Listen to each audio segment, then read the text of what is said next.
Quantum today is where AI was 5 years ago. And therefore, it's the right inflection point for people to start looking at quantum very seriously. Because I think in this multipolar world, it's very important for countries like us to be reasonably self-sufficient. And in case, we will definitely at some stage have issues where certain products or certain technologies will not be allowed to be exported to us. So I think the whole concept of the National Quantum Mission is to become totally self-sufficient as far as possible.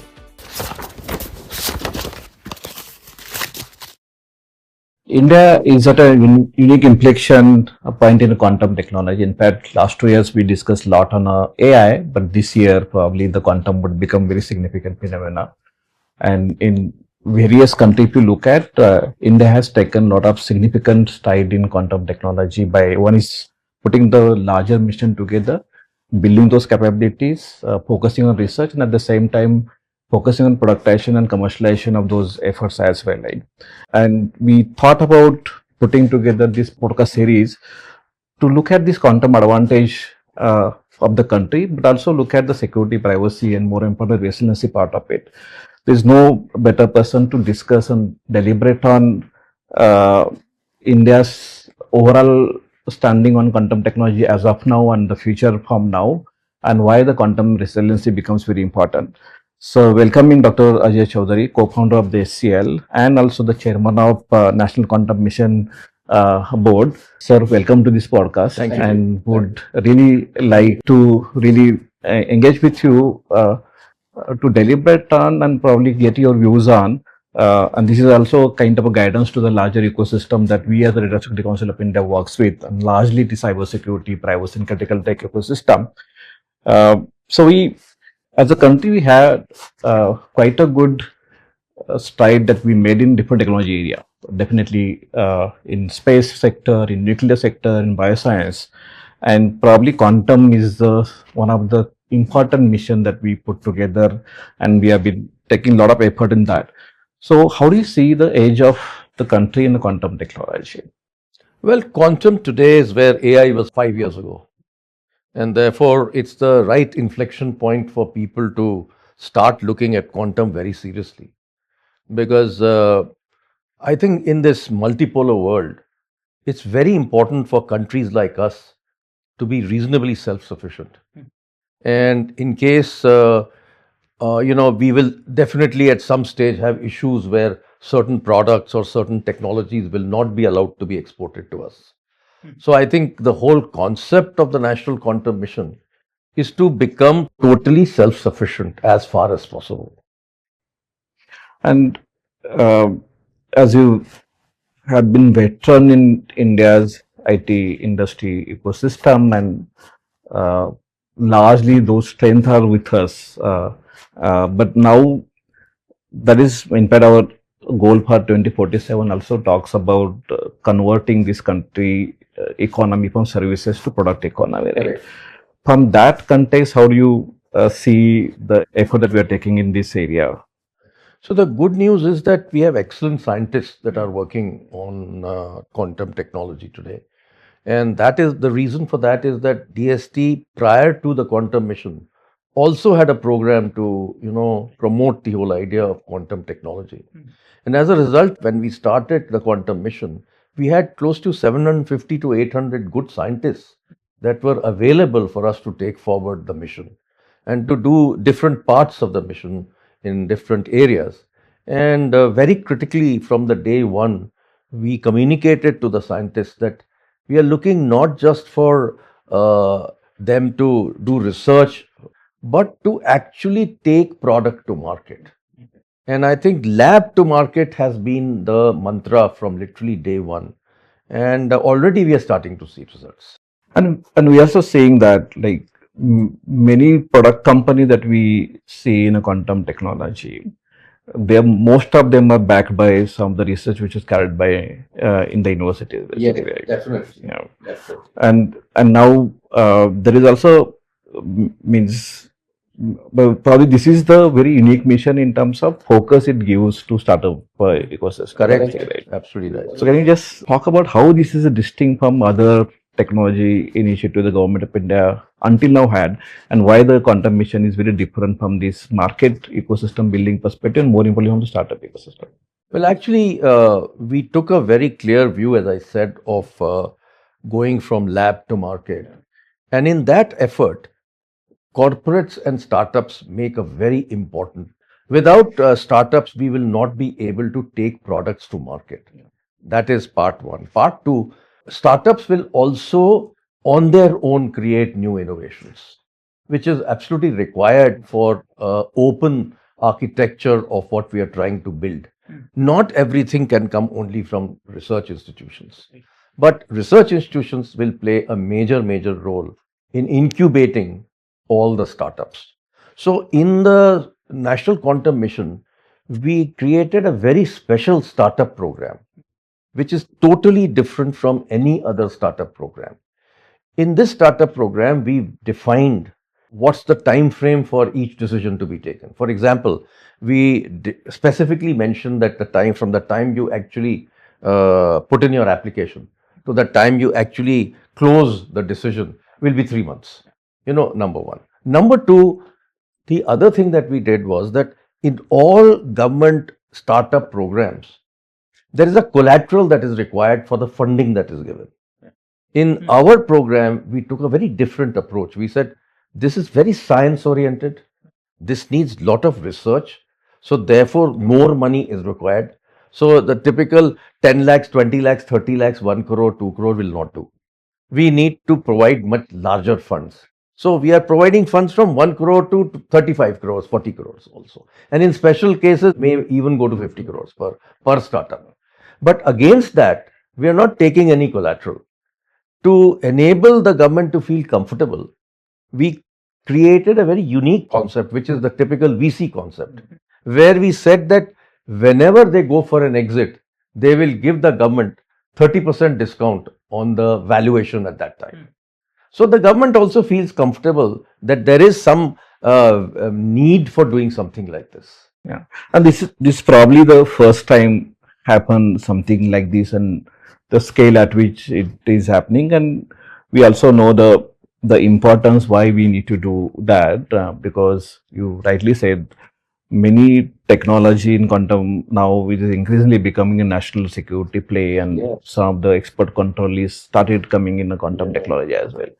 So, if I see from the perspective of overall geopolitics that we see in technology area, and also the technology geopolitics, especially in semiconductor and now in other areas happening. So, how that play would happen and in quantum technology? See, quantum, there are already certain restrictions to export, as you know. So, those restrictions, I think, will become stricter. That is challenge number one. The challenge number two is that a large number of components that are required to make quantum computers all need to be imported. Now, that is another area where we are concerned that we may have issues of certain technologies not being allowed to be exported. Some are coming from Europe, some are coming from the US, and there are single vendors in a lot of cases. So, which is a very scary thought actually, that we are dependent totally on the external world. So, what we decided to do very early days is that when Indian Institute of Science, which is the hub for computing, they put out requests for proposals from startups for component level work as well. So, that is an essential piece that is required. And the good news is that there has been a reasonably good response. And I know of a startup that is actually now developing different components for a superconducting quantum computer, including a refrigerator. And then, so one is the full system, but component also makes the role of country or India in the overall supply chain of quantum technology. Supply chain is very critical. Yeah. See, this is something that we have discovered in semiconductors. So we have learned from there. Yeah, and then with Nithya we explore like the impact of this on national security, and one definitely part of this export control and not able to get hold of the powerful quantum computer when it comes. And also one of the important area that we highlighted is when we come near to the quantum computer, there could be a lot of veils of secrecy around that basically. So the strategy advantage a country would have if they have the powerful quantum computer against the other their adversarial nation basically, right? And from that perspective, this technology has a significant critical importance. Especially when there are certain countries like China where we don't know what they're doing. Right. It's pretty opaque. But in the case of the US and Europe, it's reasonably open and you know what level they have reached. But in the case of China, you really don't know. And therefore, that becomes a threat for quantum security. And from that context, this policy drafts that we put together in terms of quantum resiliency plan, right? We have to be mindful about these possible nation state threats as well as the threat actors which may get access to the powerful quantum computer. So, would like to hear from you the overall idea behind this task force that NQM has set up for both to look at the overall migration plan for this country for the quantum technology, and another part is also we looked at creating some kind of a ecosystem of testing and certification. So, basic idea behind why we are putting our effort in this. So, you see, when the task force was set up, one thing was becoming clear that Q day can appear anytime. But at that time, the thought was that maybe it's about 5 to 10 years away. But as the task force started to work and the kind of movement in technology that we started to see, the pace at which technology is growing, we sort of realized that the original plan of having 5 years available to us for conversion from existing cybersecurity RSA type of concept to a quantum security concept will be too long. And therefore, even at the last stages, we actually moved back and said, okay, I think we should look at faster implementation. And that is something that is probably the right direction to take, because in any case, there is this concept of harvest now and decrypt later. So if there are bad actors there out to harvest everything that is available in the country, then even today, it's an essential to be actually working on conversion as soon as possible. So from both routes, it is quite clear. And recently, a Bain report says that the Q day could be anywhere between 2 to 5 years. So therefore, it is very important for us to be preparing for it. And therefore, the task force has done an outstanding job of putting the complete plan together of what should be done, when should it be done, what kind of standards to use, what kind of tests to do, what kind of products to be selected. Every detail has been taken. As a matter of fact, in a manner, I would say that the task force had a moving target all the time. Because constantly we were having new inputs. And right at the last minute, we included products that need to be made quantum secure. It was not something that was planned earlier. And it happened because of US input. In January 26th, it came out. And we immediately implemented it in our plan. So, we've been very flexible in terms of planning it and thinking it through and knowing that it is going to be not a permanent thing. We know it will keep changing and we will need to change as we go forward. And we are seeing this acceleration is so fast. In fact, this loop between AI and a lot of technology coming in, people are finding different modalities of quantum computer. AI is in a way helping you to find what could be achieved to get quantum and room temperature level to different modalities coming in. And the ecosystem is also very industrial in nature. It was until now more research driven ecosystem, but it's more industrial nature. So big money is also getting poured. Oh yes. Look at the valuation of startups globally. It's mind blowing. Yeah. I'm happy to see that we have strength in India, at least both in quantum computing and as well as the quantum communication to quantum security as well. And I'm also seeing their valuations also growing, which is quite a good, like we are aligning to the what happening from the valuation perspective, right? So this overall industrial ecosystem that we are building, and in that industrial ecosystem, I think cyber are quantum resiliency becomes very important part. I would like Teja to take this discussion forward from the cyber and resiliency perspective. Right. Sir, our if you look at our NQM, right, essentially we have a very broad focus, which is quite nice to see. I mean, I could only see China, for example, having such a broad focus when it comes to compute communication, which is essentially what we have as well, right?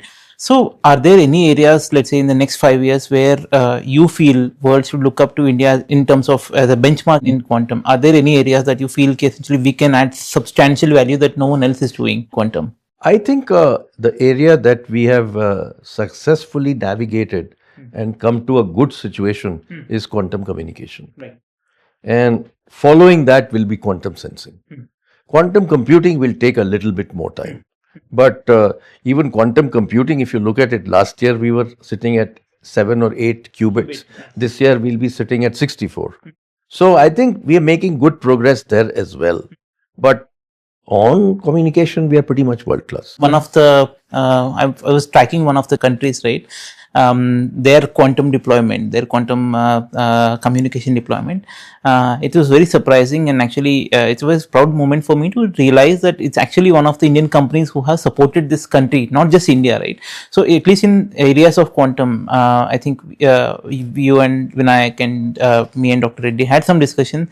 India has a quantum edge only in quantum, for example, right? In quantum communication. In quantum communication. Quantum we've demonstrated right. a 500 kilometer right. Quantum secure network. Right. Which is very few countries have done. Right, right. So I think it's only one country has done, and then I think we'll get there. And also, if you look at what happened in IIT Delhi, it's not just a terrestrial quantum communication, but even the free space quantum communication, right, which is very important. There also, I think it's very good to see if 1 kilometer the line of sight and the quantum key distribution that has been demonstrated. And I think it's only a matter of ISRO is also working on right, right, absolutely. And ISRO was one of the important part of this task force as well, which we interacted, and so now. Communication is definitely one important part. I'm also seeing people are building the quantum solution, PQC solutions as well, and we are also seeing in market there's already, although the policy is in draft stage, we are also seeing a lot of financial sector organizations already started putting RFPs and tenders for this, right? So what we are really looking is this resiliency that we are planning for. One is for the entire critical sector 2029, and want to hear your views on the sectors which are critical in nature, power sector, telecom sector, banking sector, right? So the cascading impact that will bring if something goes wrong there, basically, right? So why we had thought about critical sector as a separate treatment to be given in the policy, and what could be the impact that you perceive when we think about critical sector from the quantum resiliency perspective? See, a lot of people miss out telecom. You know, interestingly, in India, telecom ministry is not considered a scientific ministry, while all others are. More developmental ministry. So, while I feel that telecom is at the center of everything. You cannot run a stock exchange without telecom. You can't run a electrical grid without a telecom. So I think telecom has to be where we should start. Telecom is very critical, and then we go on to financial systems, security area, defense, electrical grids, and actually I feel all of them are as equal to each other in terms of priority. There is no real thing to say that this is something we must do earlier. I feel that all of these critical ones need to work on resilience as soon as possible, and both with software and hardware. So as we have said in our report also, you can use PQC, or you can use QKD, or you can use a hybrid model also. So I think for highest security levels, hardware is going to be very critical in my mind. And that's what we are happy to see the defense forces, for that matter, or some of the power sector industry now, and especially defense, they have taken hardware security, especially on a QKD implementation on priority, and most of the experimentation and most of the graduation of what capability we build in India also happens with the support and effort of the defense forces working with those startups? No, it's very important to have the country being behind all startups and the National Quantum Mission, because we want the defense forces, we want the security organizations, we want the financial systems to work together with us. We do not want them to set separately. It is part of the whole issue that we need as a country. We need to be very clear that, you go back to the year 2000 issue of software. It is similar to that. Although at that time people turned around and said it was not that important, but I don't agree with it, because the software companies had already done all the work for protecting the world from the year 2000. And then that time at least we are sure about date Yes. and time, but here there is no surety when it will happen, and that's why preparing early and preparing with aggressive plan is very important. Right, sir. If I may jump in here, right? So, as you were mentioning, right, I want to double click on what you've just mentioned sometime before, which is essentially many countries are actually looking at quantum as not just a technology but a sovereignty issue, right? Yeah. Right. So, in this context, right, essentially India is in such a unique position. Essentially, we work with West, we also work with East, right? So, do you feel there's an opportunity for India to differentiate ourselves? How do you actually feel India should navigate this entire landscape of essentially being the net provider of quantum technologies in the world? I think if you look at our numbers, they give us a benefit. 700 odd scientists working on quantum technologies in different research institutes for National Quantum Mission. Another 200-300 working in startups. Now, which country has 1,000 people working on quantum? Right? I don't think any country in Europe is. So maybe the US and China. Right. So therefore, we have that great benefit of numbers also behind us. And it's not just numbers, it's the capability and the skills that are very critical. And I think that is very important for us to also think about. And that's the reason why we started to look at skills very early. Okay. Yeah, I mean, one of the hackathons that was conducted, right, essentially in one of the southern states, we certainly see essentially a lot of intense competition developing in a lot of southern states, maybe Karnataka, Andhra Pradesh, for example, Maharashtra. So how do you see essentially this state ecosystems competing with each other, essentially giving benefit to the entire ecosystem, right, to the startups, to the institutions that are investing in quantum? Do you feel that growing substantially in the next 5 years? It adds to the work that we are doing in National Quantum Mission. And I think that's very good, because if Andhra realizes the importance of quantum and they set up a quantum valley and they then start to work on different parts of quantum, it is very good for us, because more and more states get involved. It will be helpful for us to be able to see more and more implementations of quantum technology. And I guess the use cases will start to appear also, especially when the state governments, etc., start to work on it. They will look at the use cases of their own, which will be different from what the corporates will look at. Of course. So, I mean, again, double clicking on what you just mentioned and what you mentioned before, right? So, increasingly, quantum technologies are coming under export control restrictions, right? So, you've mentioned that essentially India will eventually develop a lot of foundational technologies in quantum, right? But till we get there, how do you feel essentially we navigate this entire technology denial regimen that is there, especially in quantum?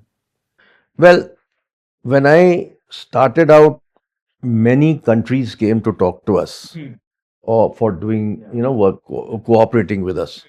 But when I put down a very strict condition, I said, we will work with you, but we are not going to buy your quantum computer. We are wanting to do joint development work. Right. If there is joint development work, we are very happy to cooperate. So that is where my stand is, that we can't be seen to be able to, part with our capability, our skills and our scientists and achieve nothing.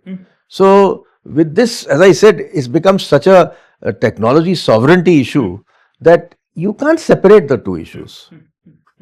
And in this, I think something that NQM has recently done to support the foundry or fab ecosystem in IIT Bombay would take care of a lot of this underlying development that will lead to the multimodality quantum computer development. I think that's Actually, one it'll of be the more in IISc yeah and smaller ones in Bombay and Bombay Delhi. yeah But the bigger one will be in Bangalore. Bangalore yeah. And I think we very clearly understood that once we are able to develop capability, then more and more quantum chips will be required. So we just can't be dependent on an external source to be able to do that. And therefore, we felt that it should be available to scientists to actually be able to make those chips internally. And I think the other ecosystem that we have it in India in terms of semiconductor, at least photonic quantum computer would be possible with this ecosystem that we are building. So I'm just trying to take this discussion to the user industry, because uh, most of the technical mission always seen from the perspective of the developer or technology provider ecosystem. But in this task force, at least we brought a lot of those kind of user industry ecosystem regulators, basically, right? So, and user industry is the one who actually buyer of technology, and they are the one, if something goes wrong, basically they are the one who would be facing a lot of those challenges as well. And for example, something happens in banking industry, power sector or telecom sector, and those who are buying and using those technology basically, and also already have a lot of these quantum cryptography solutions implemented to secure up that basically. So how do you see, and what will be your message for user industry to look at this policy, but more importantly, the quantum resiliency challenges, and how do you create urgency there? There are two aspects of it from what I see. One is the quantum resiliency part, for which we have very well defined the steps to be taken. And therefore, they must not ignore it. The second part is the use cases. And the use cases is where they must start to work together with our research institutes and some of our startups to actually work on areas where quantum technology can be of value to them, especially quantum computing and quantum sensing. Sensing will be great for a large number of applications for the defense. For the defense, for the mining, and those Mining, kind of yeah, industries, yeah, subject that's basically. right. That's right. Yeah. I mean, I think some of the thing we try to put together in the policy, right? The steps that we are talking about, and that steps are also multi-directional steps. So one is certainly the crypto visibility bill of material is definitely they need to start with for the crypto agility for that matter, to the effort that how do you procure PQC system, to also the mandate. Our biggest worry is uh, most of the technology ecosystem is supported by the different products, domestic plus global product basically, right? And those products should be capable enough to solve your resiliency plan basically, right? So, how do you see the product landscape in ecosystem and the services which requires on top of it? There's significant effort required in next 5 years of time. There's acceleration that would happen in quantum technology. How do you see that ecosystem would be evolving in the country? See, the necessity is that we have more and more products. And we need to be constantly innovating. We can't stand still. I mean, done something today. You may have done a 500-kilometer test, but now the next step for us to do is something like a quantum internet. So just imagine these are the kind of things that we will need to do to make the country secure in terms of as a whole, rather than just start to look at one piece of it. One is the fashion capital, which probably we are much better at in terms of the quantum technology by government pushing itself to give support, and that to significant level of support to startup. But because of that, also VC ecosystem is evolving a lot. No, basically. VCs follow. Yeah. Because moment we Yeah. invested into certain startups, Yeah. VCs felt very comfortable investing in those companies.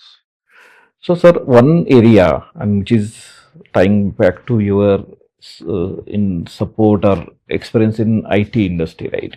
This is also an opportunity for India's IT industry to create capability to provide more services, develop more algorithm, because quantum is a quantum economy. They say it's a $1 trillion economy that is in making, basically, right? What will be your message to all the people which are currently grappling challenges of the AI solving those challenges? How quickly they should come to quantum, because they need to create and develop the capability in quantum technology as well. Actually, it's a terrific opportunity for software companies because today they are definitely facing some headwinds due to AI. They need to find new ways, new applications, new areas to get into. Look, when they originally started, it was software development. Then they went into package implementation. Then they went into infrastructure management. Then they also went into ER&D, right? So different areas they started to get into, and that's how the IT industry succeeded. They just didn't do one thing. They did many things at the same time as we started to go forward. Now the time has come. It's the inflection point. This is the right time for them to invest into quantum. A lot of them are sitting with good reserves. That's very important. And therefore, how to use those reserves to do more R&D, because in R&D they have not taken forward the next step to do R&D. They've mainly been in services. So I think the time has come for them to be in products and R&D. And there are a lot of investment government already done, and as you rightly said, give 1,000+ researchers there. Yeah. Their product must be at some TRL 3, 4, 5, 6 level. India's IT industry, which has such a global client across the domain, right? So they can really take this research into the product if they really You put see, their when I act together. talked about components for quantum computers, a lot of the companies in the IT industry are quite capable of designing and making those components. Because there's a huge bunch of electronics in there. There's a bunch of semiconductors in there. So there's a lot of RF work, etc. So all that has been a capability of the ER&D part of IT services. So that capability exists. I actually took a view about a few months ago, and I called at least 8 large software companies to NQM, and we had discussions with them on each of these areas. So we said, okay, we have a great communication hardware capability with startups. Why don't you pick up that and do system integration work?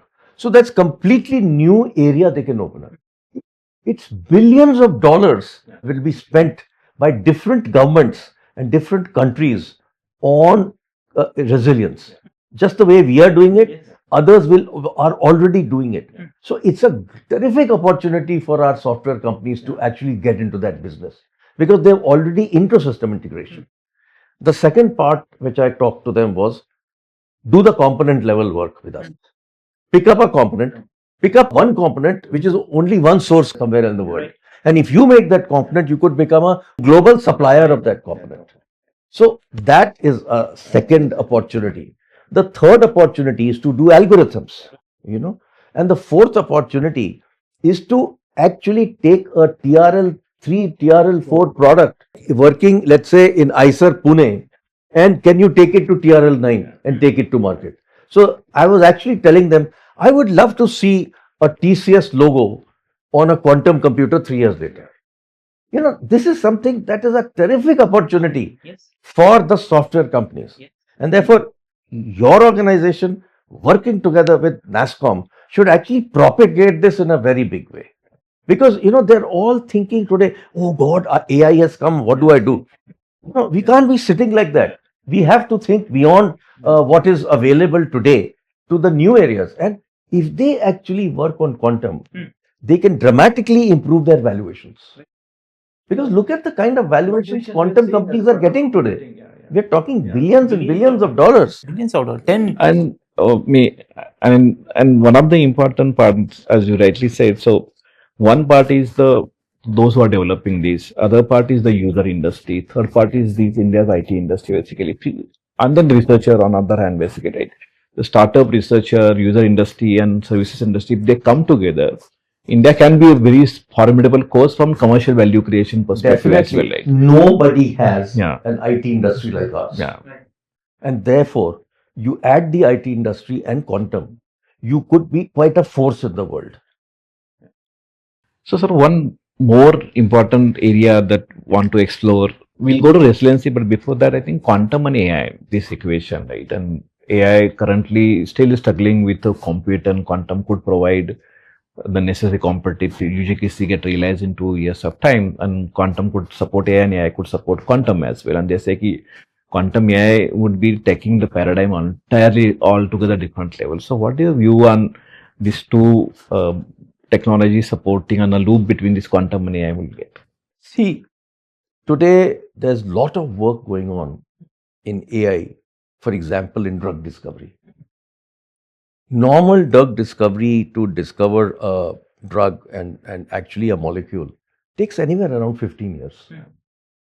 It is expected that with AI, that could reduce by 3 to 4 years. So, lots and lots of AI drug discovery companies are coming up, even in India.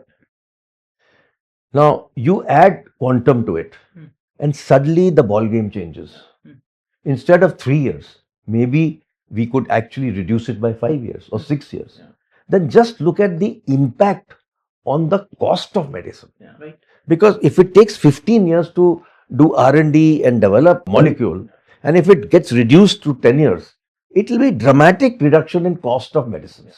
So it's just one area that you can think of. And the other thing that I think will happen is that there's lot of concern today that AI eats up GPUs. And when it eats up GPUs, it eats up a lot of power and water. Right. Okay. So it has a climate impact also. I think what you will start seeing is a hybrid of classical and quantum computers in data centers. As that happens, it will help AI grow. So and now, just to coming a little bit concluding part of this quantum resiliency discussion. So one of the important discussion is, so now we have created this urgency. Now regulators will use this guideline to create mandate. We are already seeing that happening. We are engaged with SEBI, RBI, and other regulators as well. Now there is this race that all the user company especially has to get in to make sure that they adhere to this timeline. And then we have the product in India as well, right? So one of the important first area that we looked at in this particular guidelines is the creation, because any product that is coming in the market in quantum technology for that matter needs to be tested and evaluated as well, right? So this task force also put an attention to creating a network of this testing and certification ecosystem in the country. And how do you see where it stands now, and what kind of effort that we put together to make sure that it matches to the scale and volume at which will be required? You see, it's very well documented in the task force report as to what should be done. But I think there is another middle path that we can take. The middle path is that if we have some labs already existing that are able to test and check the products out, then we should start fast. We should not keep waiting for these labs to happen. When these labs happen, the next generation products will be tested. The current generation products can be tested, for example, in TEC. And once they are tested and approved, we should just go forward. You know, when I was talking to some people within the defense forces, they kept mentioning that, oh, we need proper tested products. But you know, we've just done a 500-kilometer test. I mean, what more do you want?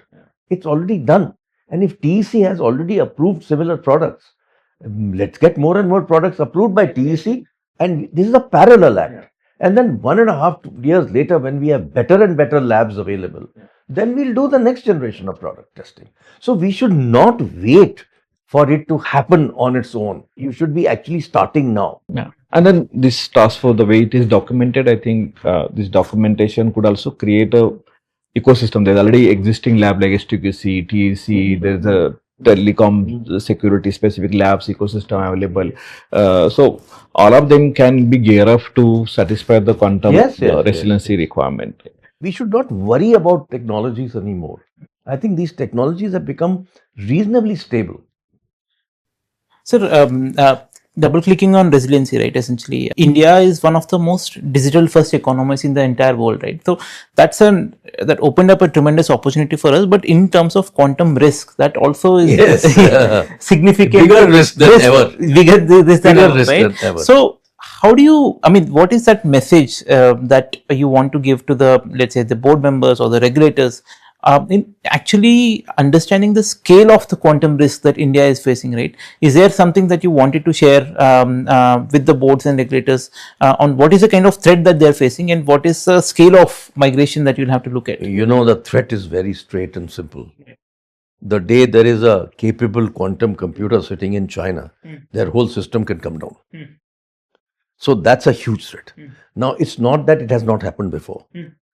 When Galwan happened, China brought down one of our electrical grids in the forward areas. And also, at one stage, they brought down the electrical grid in Bombay. So these kind of things have happened before. So are we going to keep waiting for such things to happen? Or we are going to prevent such things to be happening? And therefore, it's very quantum, it will not happen one or two, right? It will be very catastrophic. It will be catastrophic. Yeah. It will just happen overnight. You won't know when it's happening. And it can be an absolute disaster. And not only that, as we discussed earlier, harvesting is another thing that started already. So to prevent harvesting, you need to start now. And also, sir, quantum is not something that you can essentially put a bandage on a system and then be done in a day, right? It needs almost 5-7 years. Essentially, it could be, the implementation process is quite complex. And to remove existing cybersecurity, replace it with quantum is a challenge. It's not so simple. And also, it's a 2 to 3 year journey minimum. Okay, it could be longer. But if it's a 2 to 3 year journey, you got to start now. Because they can't wait for a disaster to happen. And UID, for example, is so huge. They need to implement it immediately. If you look at NIC, which runs all of government IT, they need to implement it right away. Because if they don't think about doing it today, they will be too late. And all the government information and data could actually be taken by the bad people. Among critical sectors, what sir rightly said is ki NPCI, UIDA, those institutions has to take Because this on the numbers are large. Yeah. The impact is large. Suddenly, a guy who's been using UPI for payments can't do it. I mean, just imagine. The country will come to a standstill because the cash economy has gone. Even the small merchant today is dependent on UPI. So if UPI does not work, just imagine how much economic damage there will be for the country. Absolutely. Sir, we've given the roadmap, right? So next 12 months are crucial, right? So what does this 12 month look like for, let's say, a regulator, for a user company, for a technology provider, right? If I have to bucketize this into 3 buckets. So in your opinion, what does this 12 month look like in terms of opportunities, in terms of threats, in terms of the work that they have to do? I want to just give one single message. Get started yesterday. There's no choice. Right. Because it's the seriousness of the matter we should look at. If this harvest now was not there, right, I would say we still have time. But if harvest now is constantly happening, I mean, I read somewhere that China has already got complete knowledge about the latest planes of America. Yes. And I read it somewhere that they have already got it and they've kept it for it to decrypt later. So can you just imagine such knowledge and information being available? And same thing for our country. If all our drones and all our ballistic missiles knowledge is available, then they could be subverted. Look, China did something quite crazy. They actually went into a Latin American country and moved the electrical buses remotely. So these kind of things are likely to happen, So we must be very clear that this threat is real. So I think we discuss at the length and we touch on various different areas, and India is also one of the significant player in cybersecurity as well. Right? Our industry is almost $23 billion plus industry. We have a lot of cybersecurity product, lot of almost 650,000 people working in cybersecurity, and many engineering graduates also want to really work and come in cybersecurity, right? So just to conclude the discussion, we would like to hear your message for those professionals and people working in cybersecurity, but more importantly, those graduates basically, right, who are right now too much imagination is getting captured by AI. Yes. So, what is your message for them, like from the work that you do and area that we are discussing? So, what we like to give message to? See, one of the things that NQM has done is to get 100 universities started on undergrad program for quantum technology. So that is kicking off right away. The MS program is also kicking off with full curriculum being developed. I think the cyber security capability in the country is fantastic already. But each of them will have to now gear up to understand quantum security. And I think that needs to be added to the curriculum wherever quantum security is being practiced or taught. And all organizations in quantum security should gear up for quantum. They should, from normal cybersecurity to quantum cybersecurity, is a journey. And they are best placed to help consumers or customers move from A to B because they know A, and if they get to know B, they will be the best people to move it. So, to my mind, for the cybersecurity professionals, it's a tremendous opportunity to pick up quantum technology and be able to get people to move from existing RSA to quantum security. And I think this is one of the important message to carry forward for entire ecosystem DSA cater to, and that's predominantly cybersecurity, privacy, and critical technology. And I think one of the messages that you also talk to executive management and board and regulators as well, the urgency of picking this up and why should you start yesterday, not today, and why it is important for us to move forward. And you touched on various different perspective of a quantum technology, the kind of effort that is being put together by NQM and the entire researcher ecosystem, and also insisting on the need to make it more market enable, startup ecosystem driven, and more importantly, product and commercialization perspective, right? And also drawn a kind of importance of that to national security, right? So, sir, this must be very interesting job as chairing this NQM NVU board, governance board, basically, right? And I'm sure you must have been, as we are also learning on the ground, but there must be a lot of enlightenment. You can Well, just come to I've this been with learning the- every day. Yeah. The more I Yeah. talk to people, the more I meet people, the more I learn. And I remember when I took over, I couldn't even spell quantum.